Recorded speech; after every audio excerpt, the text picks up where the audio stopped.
USC versus LSU. This is going to be the best of three. The series is tied 1-1, and it's personal for someone who knows what it takes to play for USC.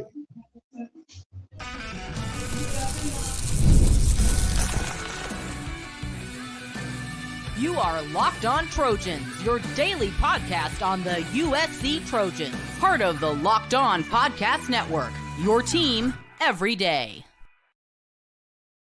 Fight on, everyone. I'm your host, Mark Holkin, and thank you for making Locked On USC for the Locked On Network your first listen every day. Whether you watch the show on YouTube, wherever you want to download the podcast, it's always free, and this show is always going to appreciate your support.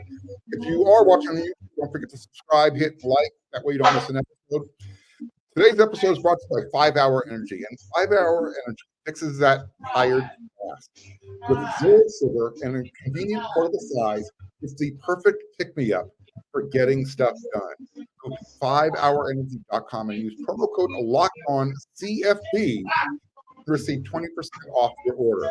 This offer is only valid until September 30th on one order and cannot be used with other promotions.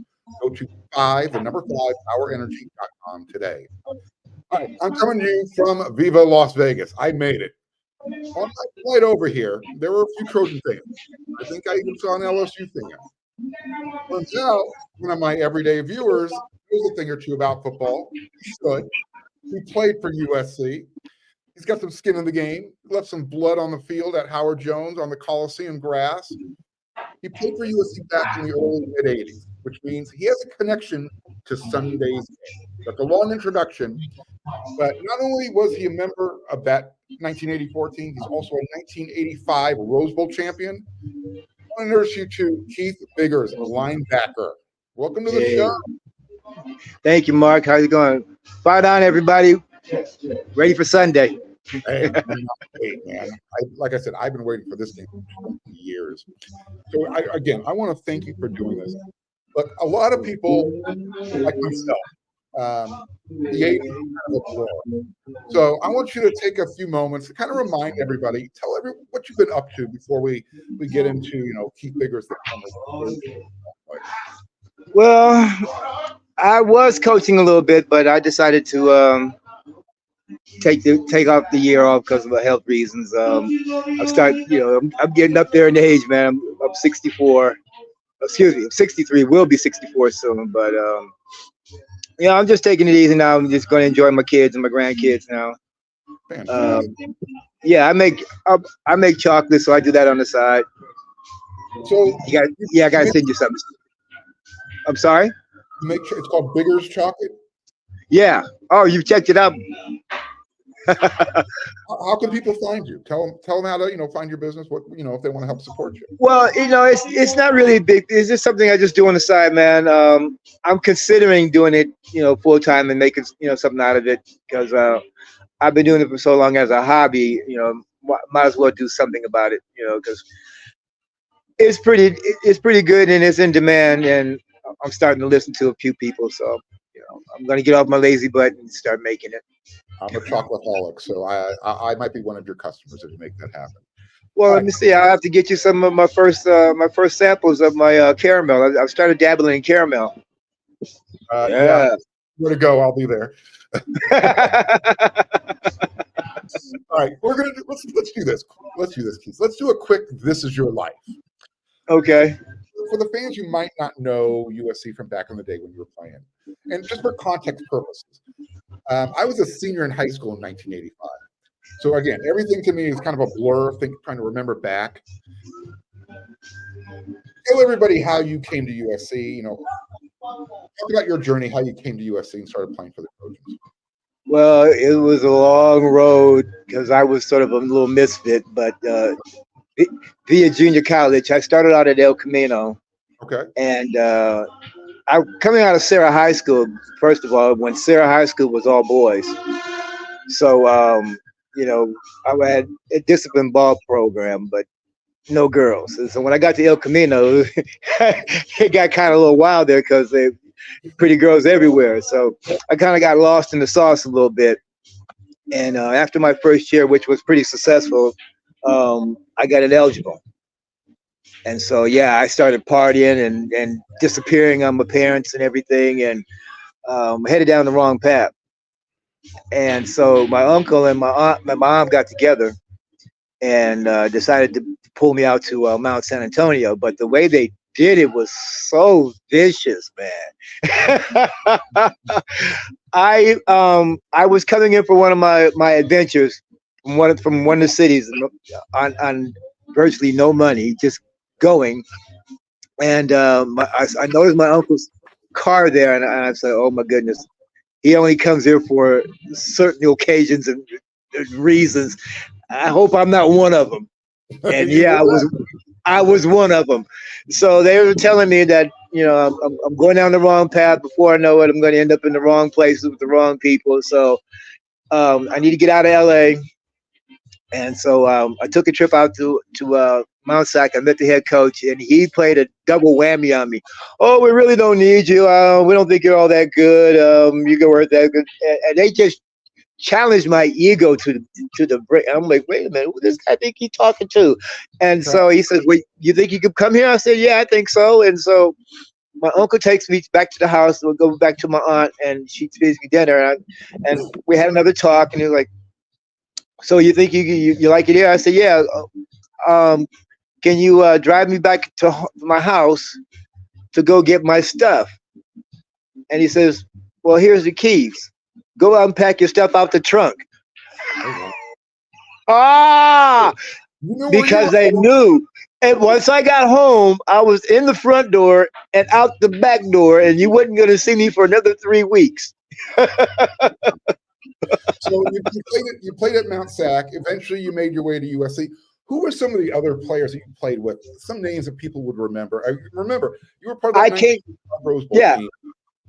Absolutely. I came over with Tommy Haynes. We both came together from Mount Sac. Okay. I played with Dwayne Jackson. Remember him? Daryl Hopper. Mm-hmm. Neil Hope.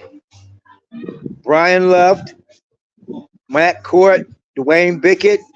Number 8. Yeah. Jack Del Rio. Marcus Cotton. Let's see who else. Tim McDonald. Jerome Tyler. I can name the whole defense, man. We Matt Johnson. I'm wearing Crazy 8 for Matt Johnson. You just named some all-time Trojans right there. I mean, that linebacker core was not a joke. I mean, yourself, Del Rio. Oh, and we can't forget Neil Hope. Cannot. Absolutely. There you go. That was my roommate, man. That was my dog, man. Wow.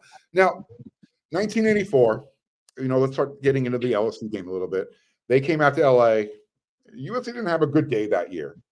No. I think LSU won 23-3. What I do remember is Dalton Hilliard, a really good running back during his day, had a couple of touchdowns early in the game. And I think it's just from that point on that USC wasn't really in it. However, you guys did end up in the Rose Bowl, and you defeated the number 6 Ohio State Buckeyes 20-17. Would Correct. you say that's about your high moment, Mark, as a Trojan, or do you have something else you'd rather talk about? Well, the Rose Bowl was pretty interesting because the week before, I went out on a date with one of the band members. Okay. And for some crazy reason, I happened to be the only Trojan from the football team in Westwood, and it was filled with Ohio State people. Uh-oh. No matter where I went, every 10 step, because the thing was we played LSU. Right. And we got marked with the label, they didn't show up. And so every time we lost, and we only lost 3 games. Right. We got labeled, they didn't show up. So while I'm walking around Westwood, I get attacked by all their players. I hope you guys show up. I hope you guys show up. And it got to a point where I kept raising my fist, and every time I raised my fist, this little woman is grabbing my arm, and she says, "You hit somebody. You're not going to play." She's got a point. I wanted to hit somebody so bad. Yeah, she gets me out of there. She goes, I got to take you out of there. And so the last person, I'm going to assume it was Keith Byers. And he was asking about certain players. And he mentioned Timmy Ware. I tested, they went on a recruiting trip together. That's how they know him. But I said, yeah, he'll be there. And he said, I hope you guys show up and make a game out of this. And I didn't raise my fist. I just looked at him. I said, remember my face. And I walked away. And I got a picture with Neil Hope and I on a dual tackle with him. Oh, that's great. And then there's a third picture with me at the sidelines and John Papadakis saying something to me and I'm pointing at him. I think I sent you that picture. You did. Yeah. You did. That's great. Now, well, let me tell you something about the LSU game. I was going to say this game is personal to you. I was going to segue into that. It is because I almost jumped ship and went to LSU. Get out of here. Serious. Luckily, because of the rules back then. Okay. Once you committed, you were committed. Right. And so I was going to do one of those numbers and take a trip, but the coach that was recruiting me abided by the rules and said, "Sorry, we're gonna honor your commitment with SC, and we'll see you this year." And I got highly offended because my grandmother lives in Louisiana. My grandfather, I got a ton of cousins. I wanted to use it as a trip to go see them, and I knew I would have flipped and stayed there. You got family, right? You got a nice support system there to keep that homesickness from kicking in. Yes. And so it never happened, and I stayed there. So it was personal to me when we played them because I knew they'd be watching in Louisiana. What happened in the game in LA? Did you get to finish that game? I got taken out in the first quarter because they were afraid of me. Tommy Haynes and I did this and analyzed this a lot. Whenever they threw the ball, they always threw to his side. And he and I always made the first tackle. Okay. I caused a few turnovers in the first quarter. Artie called a lot of blitzes in the first quarter. I had a few tackles for loss and a few blocked passes. Okay. I had a teammate on the Colts that was from the LSU team. He told me I had those boys scared crapless. They had to do something about me. And so at the end of the first quarter, I ended up in the locker room getting my helmet taken away from me, and I wanted to finish. I could have finished, but they said to me, "You're a lot more important for the entire season than this game." Gotcha. Okay.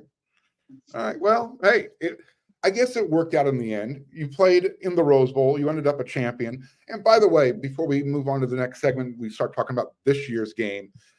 People who might not know this, a couple of factoids for you. Number one, everybody remembers Jake Olson at USC being a blind Trojan playing in the game. Keith is actually legally blind.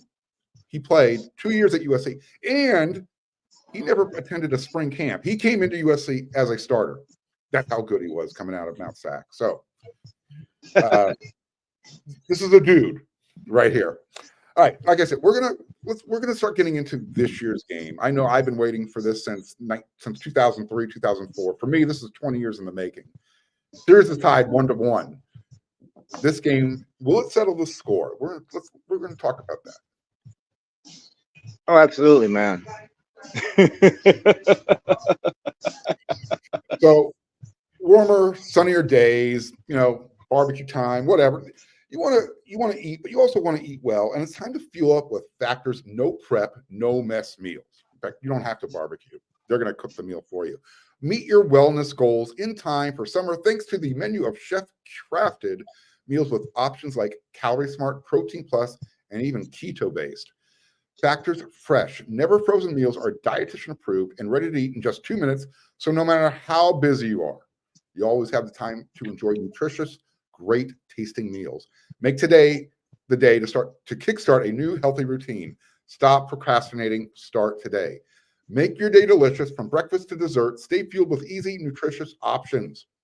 You deserve to treat yourself to restaurant quality meals featuring premium ingredients like filet mignon, shrimp. You like blackened salmon? They got that for you too. Enjoy your life. Choose from 6 menu preferences to help you manage your calories, maximize your protein intake. Avoid meat altogether if you want to. So head on over to factormeals.com/LockedOnCollege50 and use code LockedOnCollege50 to get 50% off your first box plus 20% off your next month. That's code LockedOnCollege50 at factorsmeal.com/LockedOnCollege50 to get 50% off your first box plus 20% off your next month while your subscription is active. There we go. All right. Passion, drive, and patience. What brings home the winning trophy is also what keeps your ride or die alive. eBay Motors has everything you need to maintain your vehicle and level it up to peak performance, from superchargers, roof racks, exhaust kits, LED headlights, and more. Whether you're into speed, power, or style, eBay Motors has got you covered. And with over 122 million parts, your number one ride or die you'll always find exactly what you're looking for. And with eBay Guaranteed Fit, your part is guaranteed to fit your ride every time or your money back. Keep your ride or die alive at ebaymotors.com. Eligible items only. Exclusions apply. eBay Guaranteed Fit only available to U.S. customers.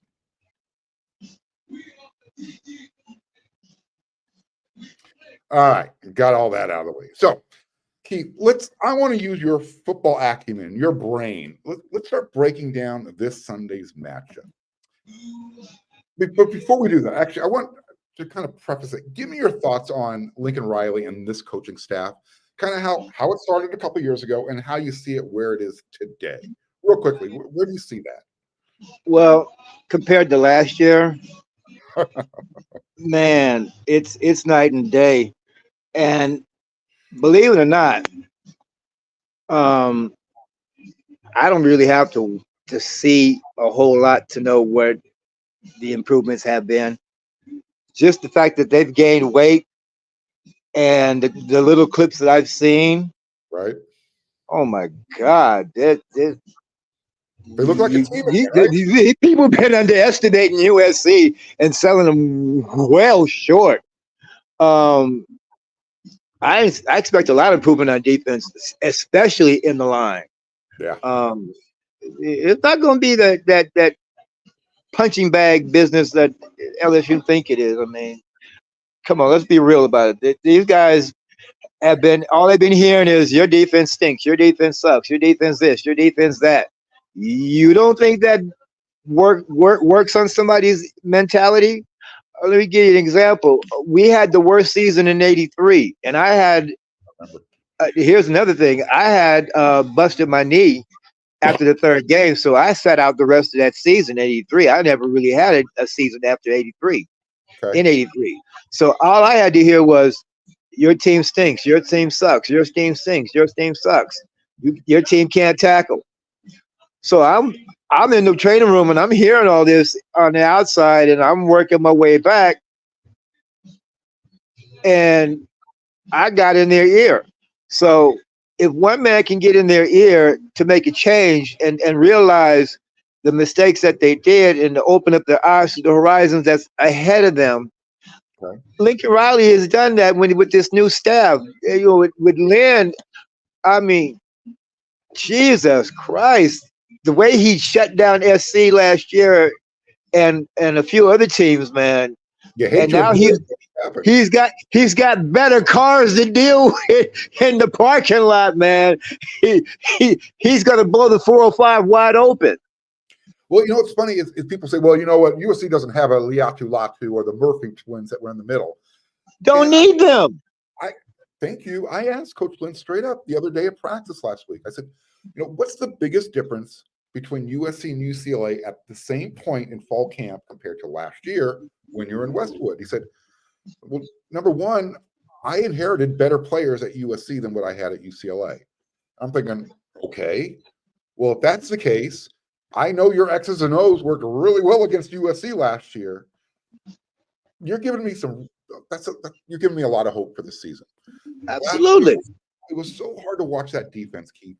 Every time, right before the ball was snapped, you knew the shift was coming, and you knew whichever direction USC's defensive line shifted, the offense was going the other direction. It was like, I used to be on talk with USCJ on his podcast sometimes, or just, and I tell him the score before the game even started. I'm like, oh, we're gonna lose this one. He's like, are you sure?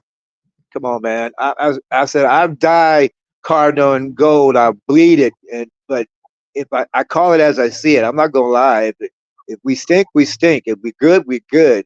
Right. And I don't even have to know from what I'm seeing, the defense shut down Miller Moss in spring. Tells me a whole lot about this defense. Here's how I see this game playing out. I've talked about it on my show, and I talked about it on Inside the Trojan Huddle that we do over there at wearesc.com. In my opinion, this is going to be whoever can win in the red zone, whichever defense can force the other team into field goals as opposed to scoring touchdowns, because both defenses last year, LSU and USC, they were terrible. Yeah, I mean, beyond terrible. Hey, I would be sarcastic. That's if LSU can get to the red zone. With these aggressive corners, I don't see a whole lot of things happening. Well, let me tell you, the depth chart was just released recently. Yeah. Guess who's starting a cornerback? I will tell you right now. Jalen Smith, Jacoby Covington are your starters at cornerback. Get out of here. I'm not joking. And there is no or. I've been telling you guys on my show, keep an eye out. And in fact, I even said it on yesterday's show. Here's my 2D. I actually nailed the secondary. I got the cornerbacks and I got the safeties. Greedy Vance is your starter at nickelback. So, okay. Yeah. This is gonna be fun. Secondary. It's gonna be fun.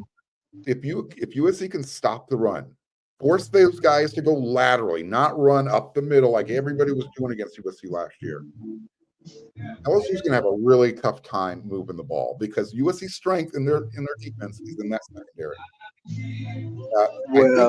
Weakness is their wide receivers. I don't think they are up to what we've seen from them in the past. That issue has been addressed when they hired this linebacker coach from South Dakota State. Matt Ents, yeah, he's good. If that hasn't put a cork in the bottle, nothing else will. I'll tell you, man, I love watching him coach. He's one of those tacticians. Even when you do it right, he will take you aside and says, you did this the right way.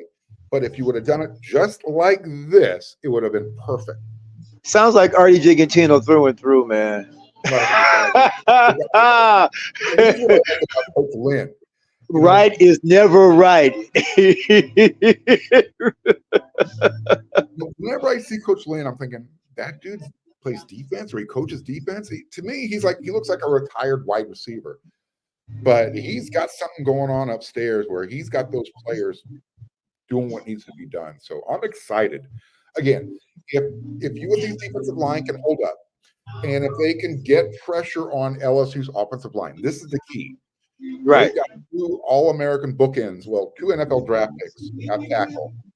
If USC cannot get pressure around the edge, it's going to be a long day for USC's defense because it's going to allow Garrett Nussmeier to sit back there, and if he's got 3, 4, 5 seconds, it's too long for any good secondary to cover. I don't care how good you are. Yeah. Well, I hope they're in shape because that beach work ain't nothing nice, man. Everybody don't know about that beach. And, and they hit the beach hard. Running in sand is difficult. It is not easy. No, it's not. It is not easy. It makes you find muscles you never knew existed in your body. So. Yeah. That's why we're California. We utilize them beach, LSU. Hey, I appreciate when teams say we're coming for a fist fight. That means you're coming to play. USC, come to play. USC doesn't shy away from anybody. Any place. Nobody. If you look at our record, hopefully in the future they maintain that mantra, because things, the way college football is changing, I don't know if USC will be able to step behind those words much longer. Yeah, I liked it when Pete was like anybody, any place, anywhere, anytime, Right. and he went after all the big dogs. Absolutely. All right, we got one more segment to go. We're gonna settle the score. USC LSU. We're gonna pick a final score. We're gonna talk about a little bit more. So let me do this first. All right. Do you know that 5-Hour Energy has 0 sugar? It comes in a convenient portable size, and it's the perfect pick-me-up for getting stuff done. If you hit the wall after lunch like I do, you can use 5-Hour Energy Shot. Go to their website. The 5-Hour Energy website has flavors galore. I mean, you like watermelon, tropical burst, grape, berry. They have more flavors than that. You can go pick them out, create your own 12-pack, create your own 24-pack, and they'll deliver it right to your front door. All you have to do is go to 5hourenergy.com. That's the number 5, hourenergy.com, and order your product today. And if you use my promo code Locked On USC, you'll get to receive 20% off your order. Use your energy now. This offer is only valid until September 30th on one order and cannot be used with other promotions. The code is not good on subscription orders. Go to 5hourenergy.com today and order yours.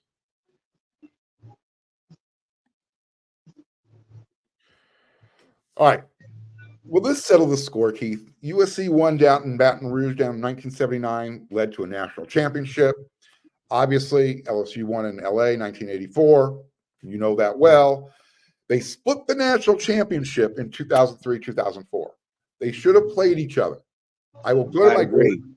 Yep. Like I said, as a fan, I've been waiting 20 years for this game.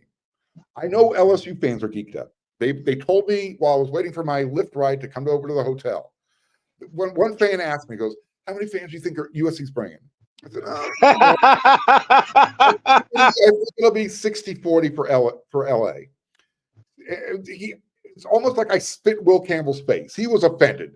He goes, "You don't know LSU fans." He be all purple and gold out there. So, oh my gosh. Exactly. On that note, we both agreed that this is going to be a really good game for the fans.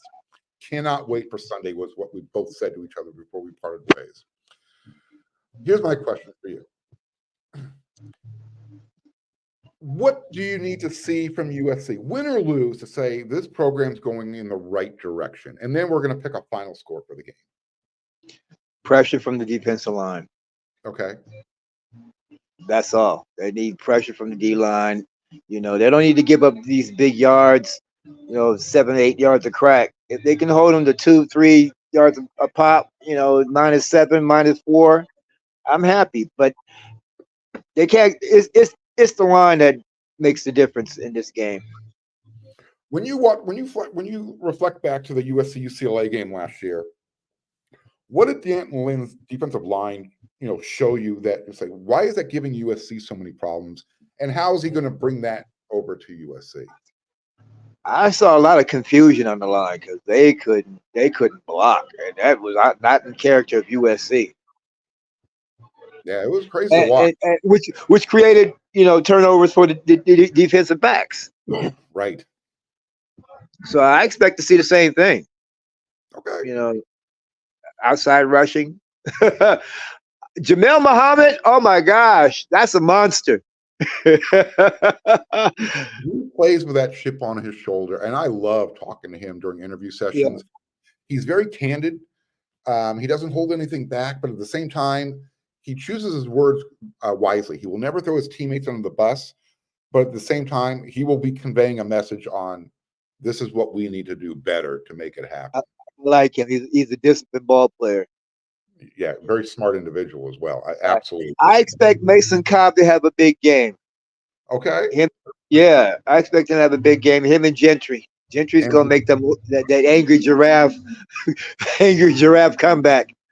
I have a feeling that Danton Lynn and Eric Henderson and Sean Nua and even Matt Entz, they're coming up with some creative, unique packages to use that skill set, because 6'6", arms forever, he creates challenges. In fact, I would even put him at rush end and say, go to speed and get around. Go. I mean, we had a guy like that, Keith Browner. I remember him. He was 6'6", and he had a long arms, and he was scary. He was a little bit thicker than Eric. Eric, he's one of those guys that you could just pour gravy down his throat. He's not going to gain weight. It doesn't work. I don't know what it is. All right, Keith. We got to pick a final score for this game. The line is 4.5. LSU still favored. It dropped down from 6.5 when it opened. The over/under, I think, is still 63.5. How do you see this playing out? I've got USC eking it out. I'm going to go 38-33. Really? Where are you on this? I expect Miller Moss to go berserk, 42-16. Yeah, I expect that kind of a game. That it ain't gonna happen for LSU, man. It's been a long time. It's like for the short time that they've had to hear your defense sucks, it seemed like forever they've been hearing your defense sucks, and they've got something to prove. Miller Moss has been sitting on the bench for 3 years, and they got these young upstart receivers that just want to just impress the nation. Let me tell you, those 4 wide receivers, those 4 sophomores are amazing. I mean, Deuce Robinson is going to make people think, oh my God, he's bigger than Mike Williams, and he's probably better than Mike Williams. And a lot faster than Mike Williams. Thank you. And then, you got Jacoby Lane, 6'4". He's got basketball type of balance, 48-inch vertical, arms that go on forever. I mean, there's your red zone weapon right there. Zachariah Branch, a human joystick, if you're into video games. If he's in the open field with the ball, Brian Kelly said it. He's a concern on special teams. He can return it, punt and kick return. And then you got Mekhi Lemon, who reminds me of a bigger version of Amon-Ra St. Brown. That's a scary force. You know who I like to see, as my dark horse come out and do something? Quentin Joyner. Well, he is number 2 on the depth chart at running back behind Woody Marks. Oh, wow. I'm a linebacker excited now. I'm just excited for the game. Like I said, we still have everybody's watching this show. You're watching the show on Friday. The game is on Sunday, so we still got 2 more days to go, folks. But with that, we're there. I mean, I'm in Vegas. Keith is ready for the game. You heard it. He's got USC in a blowout. I'm going to be a little bit more measured. I can't go full homer. I didn't play for USC. Keith did. He can do whatever he wants. Keith, I want to say, number one, again, thank you for doing the show. I hope to have you on again in the future. And once again, tell everybody, if they want to reach out to you, how can they find you? I've got your Twitter handle up there, KB at all those different numbers. It looks like a zip code and a phone number combined. Well, that's Twitter. They wouldn't let me put whatever I wanted to put up there, so I had to go with that. I'm on Instagram at USCKB17, and let's see. Yeah, that's about it. Do you hang out on Facebook at all where people can find you there? Yeah, it's Keith A. Biggers on Facebook. Okay. Other than that, yeah, I'm not on much social media. And they're planning to come to any of the home games? Will you be at the Utah State game? Probably not. I'll probably go to the Wisconsin game. Okay. All right. Keith, I appreciate you being an everydayer. I want to thank you for coming on here, talking about your story at USC, the upcoming game. It was a pleasure, man. Thank you for having me, man. It was great. And any of your teammates that talk to them about the show. I would love to bring them on as well. Oh, sure. I'm friends with even guys that are played. Did you know Keyshawn Johnson was our water boy when I played there? Well, I didn't know he was the water boy when you were playing there, but I did know that he was a water boy at USC.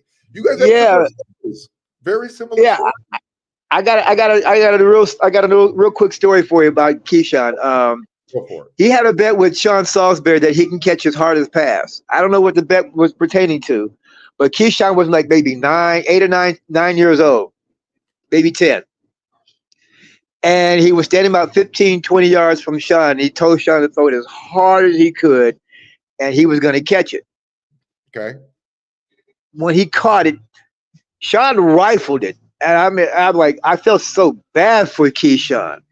And he caught it in his chest, and it knocked him about 6 yards on his back. And all you hear was this,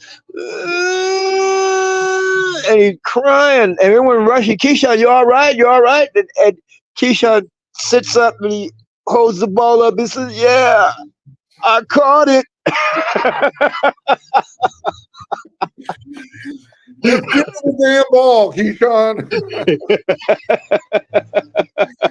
That is a great story. I love that.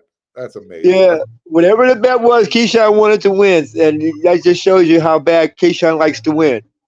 And you know what? He turned that into a great career, #1 overall draft pick, one of the greatest Trojan wide receivers in their history. So there. I love him to death, man. That's my boy. Maybe we can get Keyshawn on the show one of these days. Once again, Keith, thank you so much. Let's do this again in the future. And USC, beat the Tigers. Go Trojans. Fight on. You know what to do. Yes, sir. Fight on, fight on.